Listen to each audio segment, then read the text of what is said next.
Hi SL ടോക്സിലേക്ക് എല്ലാവർക്കും സ്വാഗതം. ഞാൻ മുന്നത്തെ ഒരു വീഡിയോയിൽ പറഞ്ഞിട്ടുണ്ടായിരുന്നു വിശ്വാസവഞ്ചന സംഭവിക്കുന്നതിന് സാധാരണയായിട്ട് നമ്മൾ കാണാറുള്ള കാരണങ്ങൾ എന്തൊക്കെയാണെന്നുള്ളത്.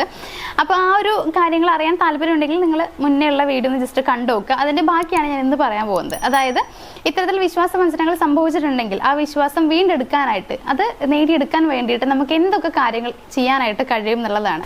അപ്പോൾ നമുക്ക് ഡയറക്റ്റ് ആയിട്ട് നമ്മുടെ പോയിന്റ്സ് എന്തൊക്കെയാണ് എന്നുള്ളത് നോക്കാം. നമ്മുടെ ഫസ്റ്റ് പോയിന്റ് എന്ന് പറയുന്നത് ഉത്തരവാദിത്തം അംഗീകരിക്കുകയും സ്വീകരിക്കുകയും ചെയ്യുക എന്നുള്ളതാണ്.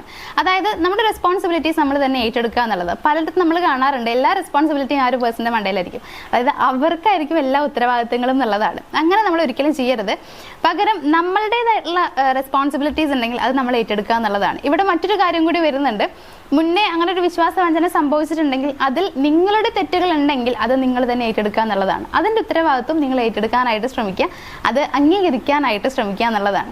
അപ്പോൾ അങ്ങനെ ചെയ്യുന്നതിലൂടെ, അതായത് ഇപ്പം നിങ്ങളുടെ റെസ്പോൺസിബിലിറ്റി നിങ്ങൾ ഏറ്റെടുക്കുന്നതിലൂടെ നിങ്ങളുടെ ഓപ്പോസിറ്റ് നിൽക്കുന്ന ആ ഒരു പേഴ്സണ് നിങ്ങളോടുള്ള ആ ഒരു മേ ബി നിങ്ങളോട് വല്ലാത്തൊരു ദേഷ്യം കാര്യങ്ങളൊക്കെ ഉണ്ടായിരിക്കും, അത് ചെറുതായിട്ടൊന്ന് കുറയാനുള്ള ഒരു സാധ്യത കൂടുതലാണ്. അപ്പോൾ അങ്ങനെ കുറഞ്ഞു വരുമ്പോൾ തന്നെയാണ് സാധാരണ നമുക്ക് ഈ വിശ്വാസം വീണ്ടെടുക്കാനായിട്ട് കഴിയുന്നുണ്ടായിരിക്കുക. അപ്പോൾ അതുകൊണ്ട് തന്നെ ഇങ്ങനെ ചെയ്യാൻ ശ്രമിക്കുക. അതായത് ഒന്നാമത്തെ കാര്യം എന്ന് പറയുന്നത് നിങ്ങളുടെ റെസ്പോൺസിബിലിറ്റീസ് നിങ്ങൾ തന്നെ ഏറ്റെടുക്കാനായിട്ട് ശ്രമിക്കുക. സെക്കൻഡ് പോയിന്റ് എന്ന് പറയുന്നത് ഒരു കൗൺസിലിംഗോ അല്ലെങ്കിൽ ഒരു തെറാപ്പിയോ അറ്റൻഡ് ചെയ്യാൻ ശ്രമിക്കുക എന്നുള്ളതാണ്. അതായത് ഇപ്പോൾ നിങ്ങൾ രണ്ടുപേരും കൂടി പോയിട്ട് ഒരു കൗൺസിലിംഗ് ഒക്കെ അറ്റൻഡ് ചെയ്യുന്നത് വളരെ നല്ലതാണ്. കാരണം ഇപ്പോൾ മേ ബി നമ്മൾ സംസാരിച്ചത് കൊണ്ട് ആ ഒരു പേഴ്സൺ ഓക്കെ ആവണമെന്നില്ല, നമുക്ക് ആ ഒരു വിശ്വാസം വീണ്ടെടുക്കാൻ കഴിയണമെന്നില്ല. അപ്പോൾ അതിനേക്കാൾ ബെറ്റർ പറ്റുകയാണെന്നുണ്ടെങ്കിൽ ഒരു തേർഡ് പാർട്ടിയെ നമ്മുടെ റിലേഷൻഷിപ്പിലേക്ക് കൊണ്ടുവരരുതെന്ന് നമ്മൾ പറയാറുണ്ട്. പക്ഷെ അതിങ്ങനെയല്ല. ഇവിടെ നമ്മൾ ഉദ്ദേശിക്കുന്നത് ഒരു കൗൺസിലിംഗ് എന്നുള്ളതാണ്. കൗൺസിലിംഗ് എന്നൊക്കെ പറയുമ്പോൾ നല്ല ബെറ്റർ ഓപ്ഷൻ തന്നെയാണ്. അതല്ലാതെ വേറൊരാളെ നമ്മുടെ പ്രശ്നം ഒത്തുതീർപ്പാക്കാനായിട്ട് പുറമേ നിന്ന് ഒരാളെ വിളിക്കുമല്ലോ, അതൊക്കെയാണ് നമ്മൾ തേർഡ് പേഴ്സണെ ഇൻവോൾവ് ആക്കുക എന്ന് പറയുന്നത്. അങ്ങനെയല്ല ചെയ്യേണ്ടത്, അങ്ങനെ ചെയ്യണം എന്നല്ല പറയുന്നത്. ബട്ട് ഒരു കൗൺസിലിംഗ് നിങ്ങൾ രണ്ടുപേരും കൂടി ഇരുന്ന് അറ്റൻഡ് ചെയ്യാൻ പറ്റുന്നുണ്ടെങ്കിൽ അങ്ങനെ അറ്റൻഡ് ചെയ്യാനായിട്ട് ശ്രമിക്കുക. ഒരു കൗൺസിലിംഗ് അല്ലെങ്കിൽ ഒരു തെറാപ്പിയൊക്കെ അറ്റൻഡ് ചെയ്യുന്നത് നല്ലതാണ് ഈ ഒരു ടൈമിൽ. ഇനി തേർഡ് പോയിന്റ് എന്ന് പറയുന്നത് തുറന്നതും സത്യസന്ധവുമായ ഒരു ആശയവിനിമയം നടത്താനായിട്ട് ശ്രമിക്കുക എന്നുള്ളതാണ്.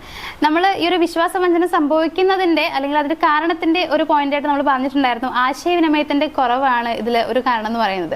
സോ ഇവിടെ നമ്മൾ ചെയ്യേണ്ടത് അത് വീണ്ടെടുക്കണം എന്നുണ്ടെങ്കിൽ നല്ല രീതിയിൽ ആശയവിനിമയം നടത്തുക എന്നുള്ളതാണ്. അതും ഒരു ഓപ്പൺ കമ്മ്യൂണിക്കേഷൻ ആണ് ഇവിടെ നമ്മൾ ഉദ്ദേശിക്കുന്നത്. ഓപ്പൺ കമ്മ്യൂണിക്കേഷൻ, മനസ്സിലുള്ള കാര്യങ്ങൾ സത്യസന്ധമായിട്ട് അവരോട് പറയാനായിട്ട് ശ്രമിക്കുക. ഇപ്പോൾ എന്തുകൊണ്ടാണ് അങ്ങനെ സംഭവിച്ചിട്ടുള്ളത്, അല്ലെങ്കിൽ ഇവരിൽ നിന്ന് നിങ്ങൾ എന്താണ് എക്സ്പെക്ട് ചെയ്യുന്നത്, അപ്പോൾ എങ്ങനെയാണ് റിലേഷൻഷിപ്പ് മുന്നോട്ട് പോകണം നിങ്ങൾ ആഗ്രഹിക്കുന്നത്, നിങ്ങളുടെ മനസ്സിലുള്ള ചിന്തകൾ എന്തൊക്കെയാണ്, നിങ്ങളുടെ ഇമോഷൻസ്, ഇതെല്ലാം അവരോട് ഓപ്പൺ ആയിട്ട് പറയാനായിട്ട് ശ്രമിക്കുക. ഇങ്ങനെ പറഞ്ഞാൽ മാത്രമാണ് അവർക്ക് നമ്മൾ മനസ്സിലാക്കാനായിട്ട് കഴിയുള്ളൂ. അല്ലാതെ നമ്മൾ മനസ്സിലൊന്ന് വെച്ചിട്ട് അവരോട് വേറെ രീതിയിൽ പെരുമാറി കഴിഞ്ഞാൽ അവർക്ക് മനസ്സിലാക്കാൻ പറ്റില്ല നമ്മുടെ ഉള്ളിൽ എന്താണ് ഉള്ളത് എന്നുള്ളത്. അപ്പോൾ അങ്ങനെ നമ്മൾ ചെയ്തിട്ട് കാര്യമില്ല. ഇവിടെ നിങ്ങൾ ചെയ്യേണ്ടത് നിങ്ങളുടെ മനസ്സിലുള്ള ഓരോ ആഗ്രഹങ്ങളും ചിന്തകളും ഇമോഷൻസും എല്ലാം അവരോട് ഓപ്പൺ ആയിട്ട് സംസാരിക്കാനായിട്ട് ശ്രമിക്കുക. ഇനി നാലാമത്തെ പോയിന്റ് എന്ന് പറയുന്നത് നിങ്ങളുടെ അടിസ്ഥാന പ്രശ്നങ്ങളും നിങ്ങളുടെ ആവശ്യങ്ങളും അങ്ങനെ എല്ലാം തന്നെ പരിഹരിക്കാനായിട്ട് ശ്രമിക്കുക എന്നുള്ളതാണ്. മുമ്പേ ഉണ്ടായിരുന്ന തെറ്റുകൾ അല്ലെങ്കിൽ മുമ്പേ ഉണ്ടായിട്ടുള്ള പരസ്പരം ഉണ്ടായ പ്രശ്നങ്ങളും കാര്യങ്ങളൊക്കെ ഉണ്ടെങ്കിൽ അത് പറഞ്ഞ് ഒത്തുതീർപ്പാക്കി എല്ലാം പരിഹരിക്കാനായിട്ട് ശ്രമിക്കുക. ആ പല കാര്യങ്ങളും ഇപ്പം മുമ്പേ നിങ്ങൾ തമ്മിൽ സംഭവിച്ചിട്ടുള്ള കലഹവും പ്രശ്നങ്ങളൊക്കെ ഉണ്ടെങ്കിൽ അതെല്ലാം തന്നെ ഇപ്പോഴും ഉടലെടുക്കാനുള്ള സാധ്യതയുണ്ട്. അതായത് അവരുടെ മനസ്സിൽ അങ്ങനെയുള്ള ചിന്തകൾ വരാനുള്ള സാധ്യതയുണ്ട് എന്നുള്ളതാണ്.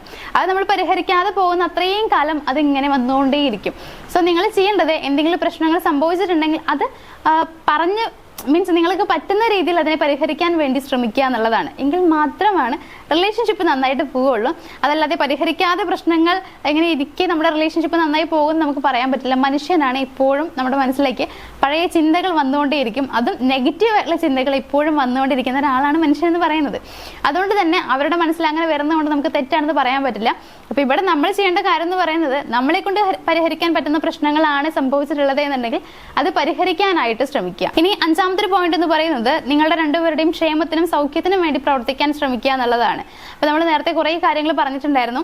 അതേപോലെ തന്നെ ഇവിടെ നിങ്ങൾ ചെയ്യേണ്ടത് അവരുടെ സന്തോഷം എന്താണെന്നുള്ളത് മനസ്സിലാക്കാൻ ശ്രമിക്കുക. അല്ലെങ്കിൽ അവരെങ്ങനെയാണ് ആഗ്രഹിക്കുന്നത്, റിലേഷൻഷിപ്പ് എന്താണ് അവർ ആഗ്രഹിക്കുന്നത്, എങ്ങനെ പോകണം എന്നാണ് ആഗ്രഹിക്കുന്നത്, ഇതെല്ലാം നിങ്ങൾ മനസ്സിലാക്കാനായിട്ട് ശ്രമിക്കുക.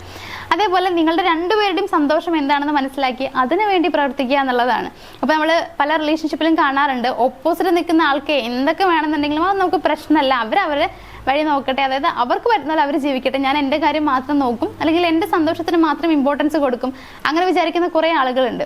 അപ്പോൾ റിലേഷൻഷിപ്പ് എന്ന് പറയുമ്പോൾ ഒരാളുടെ മാത്രം സന്തോഷമല്ല അവിടെ വേണ്ടത്, രണ്ടുപേരും ഹാപ്പി ആണെങ്കിൽ ആ റിലേഷൻഷിപ്പ് മനോഹരമായിട്ട് പോവുകയാണ് ചെയ്യുക.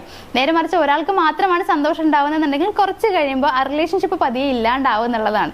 അപ്പോൾ നമുക്ക് വേണ്ടത് ഇല്ലാതാവുക എന്നുള്ളതല്ല, നല്ല രീതിയിൽ മുന്നോട്ട് പോവുക എന്നുള്ളതാണ്. അതുകൊണ്ട് ഇവിടെ നിങ്ങൾ ചെയ്യേണ്ടത് രണ്ടുപേരുടെയും സന്തോഷത്തിന് പ്രാധാന്യം കൊടുക്കുക എന്നുള്ളതാണ്. രണ്ടുപേരുടെയും സന്തോഷത്തിന് പ്രാധാന്യം കൊടുക്കുന്നത് പോലെ തന്നെ അതിനുവേണ്ടി പ്രവർത്തിക്കാനായിട്ട് ശ്രമിക്കുക. ഫോർ എക്സാമ്പിൾ പറയുകയാണെങ്കിൽ അവർക്ക് ജസ്റ്റ് ഒരു ട്രിപ്പ് പോകാൻ എന്ന ആഗ്രഹമുണ്ടെങ്കിൽ അവരുടെ കൂടെ ഒന്ന് ട്രിപ്പ് പോകാനായിട്ട് ശ്രമിക്കുക. അങ്ങനെ ഇത്തരത്തിൽ അവർക്ക് വേണ്ട ആഗ്രഹങ്ങൾ നടത്തി കൊടുക്കുക എന്നുള്ളതാണ്. അതേപോലെ നിങ്ങളുടെയും സന്തോഷത്തിന് പ്രാധാന്യം നൽകുക. അപ്പോൾ രണ്ടുപേരുടെയും ക്ഷേമത്തിനും കൂടി പ്രവർത്തിച്ചു കഴിഞ്ഞാൽ ഈ കാര്യങ്ങളെല്ലാം കംപ്ലീറ്റ് ആയി. അതായത് ഇതെല്ലാം ചെയ്ത് കൊടുത്തു കഴിഞ്ഞാൽ ഉറപ്പായിട്ടും നിങ്ങളുടെ പാർട്ട്ണർ ഹാപ്പി ആകുന്നുള്ളതാണ്. ആ സമയം തന്നെ നിങ്ങളോടുള്ള വിശ്വാസവും വീണ്ടെടുക്കാനായിട്ട് കഴിയും. അപ്പോൾ ഇത്തരത്തിൽ വിശ്വാസ വഞ്ചന സംഭവിച്ചിട്ടുള്ള ഒരു റിലേഷൻഷിപ്പാണ് നിങ്ങളുടെ എന്നുണ്ടെങ്കിൽ ഈ പറഞ്ഞ കാര്യങ്ങൾ നിങ്ങൾ ഫോളോ ചെയ്യാനായിട്ട് ശ്രമിക്കുക. ഉറപ്പായിട്ടും ആ ഒരു വിശ്വാസം ഒരു പരിധിവരെ വീണ്ടെടുക്കാനായിട്ട് നിങ്ങൾക്ക് കഴിയും.